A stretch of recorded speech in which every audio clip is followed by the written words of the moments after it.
Dewa medis terkuat. Bab 43 masalahnya semakin besar. Xiao Chen meletakkan tangannya di belakang punggungnya dan berkata dengan acuh tak acuh. Tidak masalah. Selama keluarga Tangmu menanganinya dengan benar, aku tidak akan melanjutkan masalah ini. Tubuh halus Tang Nianyao bergetar. Dia dengan jelas mendengar nada membunuh dalam suara Xiao Chen. Sambil menarik napas dalam-dalam, Tang Nianyao berdiri dan berkata dengan sungguh-sungguh. Tuan Xiao, saya mengerti. Setelah dia selesai berbicara, dia menoleh ke Tang Jiaji dan berkata dengan serius. Tang Jiaji, segera kemari, berlututlah dan minta maaf kepada Tuan Xiao. Jika Tuan Xiao tidak puas, aku akan mencabik-cabikmu, apa kau percaya? Seluruh penonton terkesiap. Apa yang terjadi dengan Tang Nianyao? Apakah dia gila? Setelah terkejut sesaat, Tang Jiaji perlahan-lahan menyipitkan matanya, dan wajahnya menjadi seburuk terong ungu. Tang Nianyao, apa kau sudah gila? Beraninya kau memintaku berlutut dan meminta maaf kepada orang luar. Di mana kau ingin menaruh reputasi keluarga Tangku? Di mana kau ingin menaruh reputasi keluarga Tang? Tang Nianyao mendengus dingin. Aku tidak ingin membuang waktu lagi untukmu. Datanglah ke sini dan minta maaf kepada Tuan Xiao sekarang juga. Kalau tidak, jangan salahkan aku karena bersikap kasar. Begitu dia selesai berbicara, teriakan dingin terdengar dari pintu. Benarkah? Aku ingin tahu apakah ada hal yang membuatmu bersikap kasar. Mendengar suara ini, wajah Tang Jiaji berseri-seri karena kegembiraan dan dia merasa sangat bangga. Adapun Tang Nianyao, ekspresinya tampak agak jelek.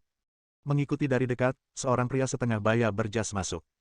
Dia agak gemuk, dengan perut buncit, memakai kacamata berbingkai emas, dengan kedua tangan di belakang punggung, dagu terangkat tinggi, dan ekspresi bangga di wajahnya.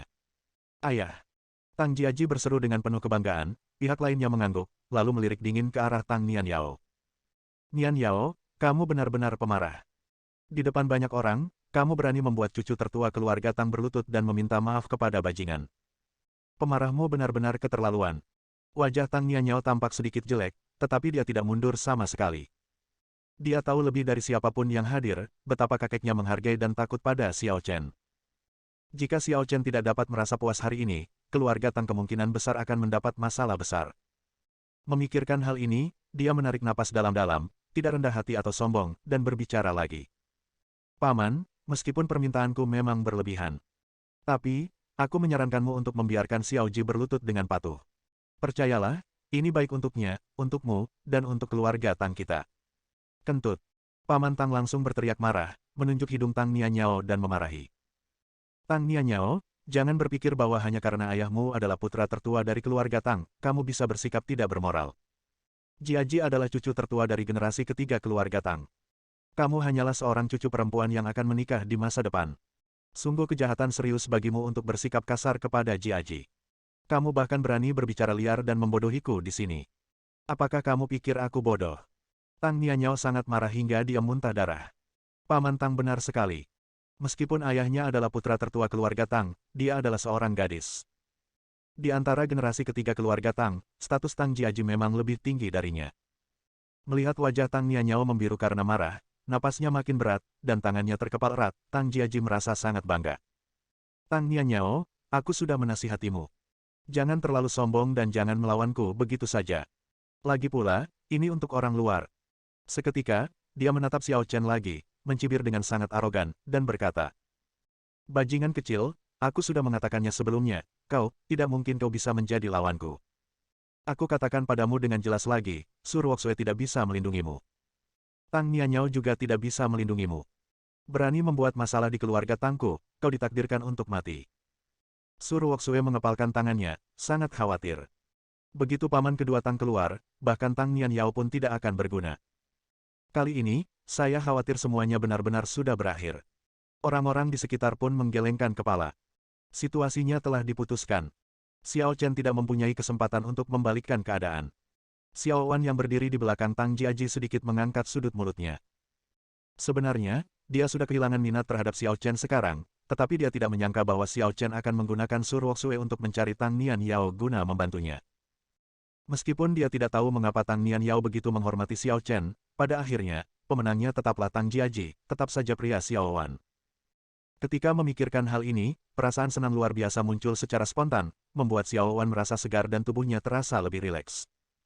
Dia sekarang merasa lebih bahagia daripada setelah memakan buah ginseng. Pertama Xiao Chen, lalu mencari kesempatan untuk menyingkirkan Su Ruoxue nanti untuk membalaskan dendamnya karena dipecat oleh Su Ruoxue, itu akan lebih memuaskan. Kehidupan seperti ini membuatku merasa nyaman hanya dengan memikirkannya. Hiruplah, udara tampaknya dipenuhi dengan harum sinar matahari. Melihat Tang Nianyao masih terpaku di tempat, Paman Tang langsung berteriak keras. Tang Nianyao, mengapa kamu tidak minggir dari jalanku? Tang Nianyao menggertakkan giginya. Paman, tolong jangan lakukan kesalahan yang sama lagi. Kalau terus begini, kamu akan benar-benar mendapat masalah besar. Omong kosong. Kau akan mati, dan kau masih tidak tahu apakah harus hidup atau mati. Jika kau tidak minggir, aku akan membunuhmu juga. Dengan siapa kamu akan berurusan? Tepat ketika paman kedua Tang tampak sombong, ada orang lain yang perlahan turun dari lantai atas. Begitu orang ini muncul, semua orang yang hadir menundukkan kepala untuk menunjukkan rasa hormat. Paman Tang dan Tang Jiaji segera melangkah maju, dan Xiao Wan mengambil kesempatan untuk mengikuti. Jika aku bisa membuat Tuan Tang mengakui aku, itu akan sangat bermanfaat bagi masa depanku. Ayah, Nian Yao semakin keterlaluan. Dia benar-benar membiarkan orang lain membuat masalah di rumah keluarga Tang kita. Dan bukan hanya itu, dia bahkan melindungi pihak lain dan bahkan membuat Jiaji, cucu tertua keluarga Tang kita, berlutut dan bersujud kepadanya. Ini benar-benar tidak sopan. Dia benar-benar ingin mempermalukan keluarga Tang kita. Tang Jiaji segera menggema. Benar sekali. Kakek, Tang Nianyao tidak punya rasa malu dan merupakan aib bagi keluarga kita. Menurutku dia harus dihukum berat, kalau tidak, keturunan keluarga Tang kita akan mengikuti jejaknya di masa depan, apa yang akan terjadi. Su Ruoxue merasa cemas dan segera menjelaskan. Kakek Tang, bukan seperti itu. Tolong dengarkan penjelasanku. Nian Yao hanya diam. Sebelum Su Ruoxue selesai berbicara, Xiao Wan berteriak keras dan langsung menyela Su Ruoxue. Su Ruoxue, ini adalah kediaman keluarga Tang. Kamu hanya orang luar. Siapa yang memberimu kualifikasi untuk berteriak di sini? Aku rasa kamu tidak menganggap serius keluarga Tang. Anda. Su Ruoxue sangat marah, tetapi Xiao Wan memiliki ekspresi bangga di wajahnya dan matanya penuh energi. Su Ruoxue, saya meminta Anda untuk memecat saya. Kali ini, apakah kau mengerti betapa kuatnya aku? Nanti aku pasti akan biarkan kau merasakan sensasi dipermalukan itu. Bab 44, sangat sombong. Setelah memarahi Su Ruoxue, Xiao Wan merasa sangat bangga.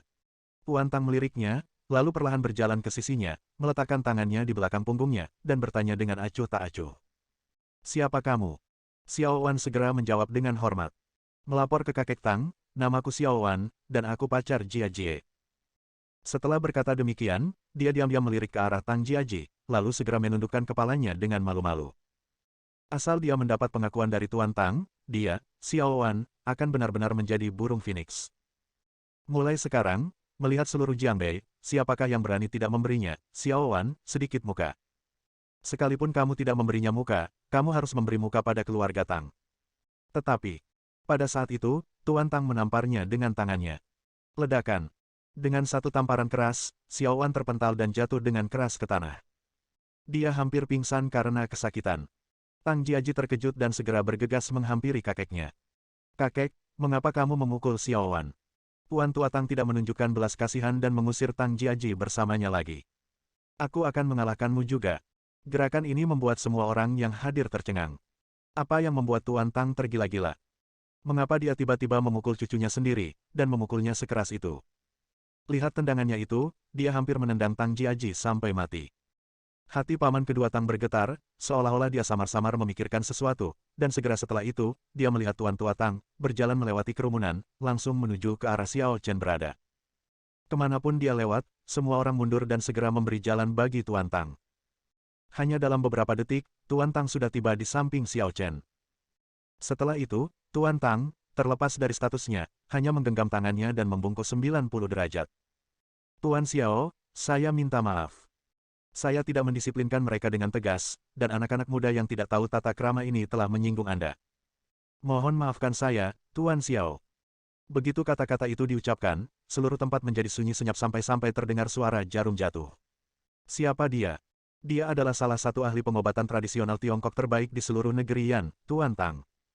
Identitas dan statusnya jauh lebih tinggi daripada orang biasa. Berapa banyak pejabat tinggi yang meminta dia menemui dokter. Namun hari ini, dia malah menunduk dan meminta maaf kepada Xiao Chen, seseorang yang tak dikenal.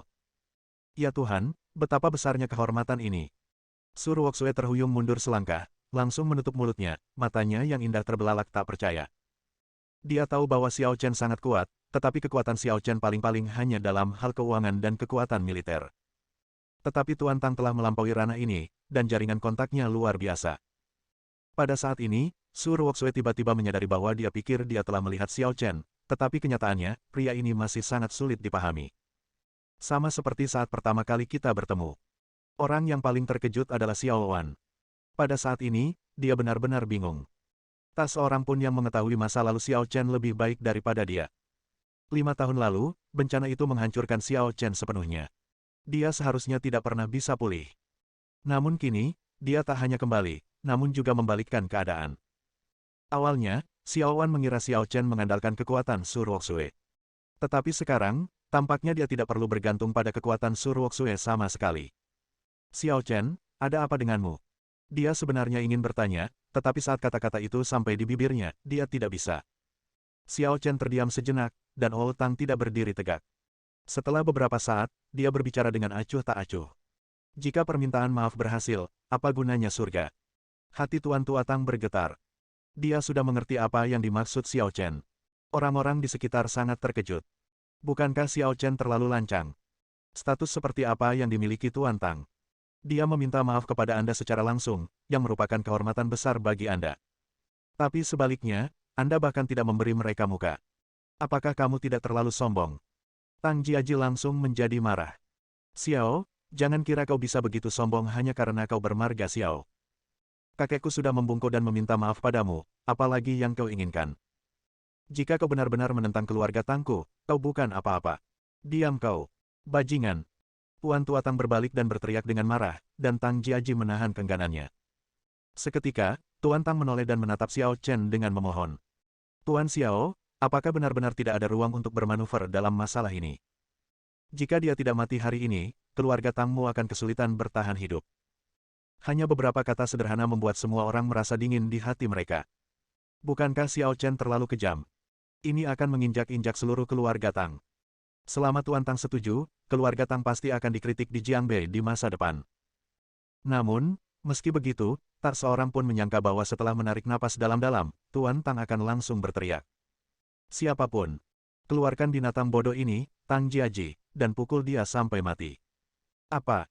Kelopak mata semua orang tiba-tiba berkedut, dan mata mereka dipenuhi dengan ketidakpercayaan yang mendalam. Tuan Tang, apakah Anda gila?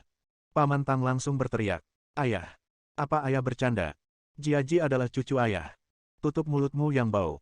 Jiaji tidak tahu sopan santun, dan kamu juga bertanggung jawab. Mulai hari ini, kamu bisa menyerahkan semua pekerjaan yang ada. Mulai saat ini, grup Tang tidak ada hubungannya denganmu lagi. Kalimat ini bagaikan sambaran guntur, menyebabkan Paman Tang gemetar hebat dan terjatuh ke tanah. Sudah berakhir, dia sudah tamat. Hidupnya sudah berakhir. Dia tahu sifat Tuan Tang. Dia selalu menepati janjinya dan akan melakukan apa yang dia katakan. Tang Jiaji menjadi benar-benar gila. Tidak. Kakek, tolong maafkan aku salah, aku tahu aku salah. Tuan Xiao, aku seharusnya tidak menentangmu. Aku mohon, tolong ampuni nyawaku. Tetapi Xiao Chen tidak mengatakan sepatah kata pun dan membiarkan keluarga Tang menyeret Tang Jiaji keluar. Tak lama kemudian, teriakan terdengar dari luar. Begitu mendengar suara itu, semua orang gemetar, menatap sosok Xiao Chen yang gagah. Baru pada saat inilah mereka tiba-tiba menyadari betapa mengerikannya sosok ini. Hanya dengan satu kalimat, dia mampu memaksa Tuan Tua Tang di keluarga Tang untuk membunuh cucunya sendiri dengan tangannya sendiri. Tak seorang pun dapat menandingi metode ini. Xiao Wan benar-benar putus asa. Awalnya, dia mempermalukan sosok ini dan memandang rendah padanya. Sekarang dia menyadari bahwa Xiao Chen sebenarnya telah mencapai posisi yang bahkan tidak dapat dia capai ketika dia melihat ke atas. Orang ini sangat kuat. Pada saat ini, perasaan tercekik membuatnya merasa seolah-olah tidak ada kekuatan lagi di tubuhnya. Dia seperti orang tanpa tulang, bahkan tidak bisa berdiri. Bersambung.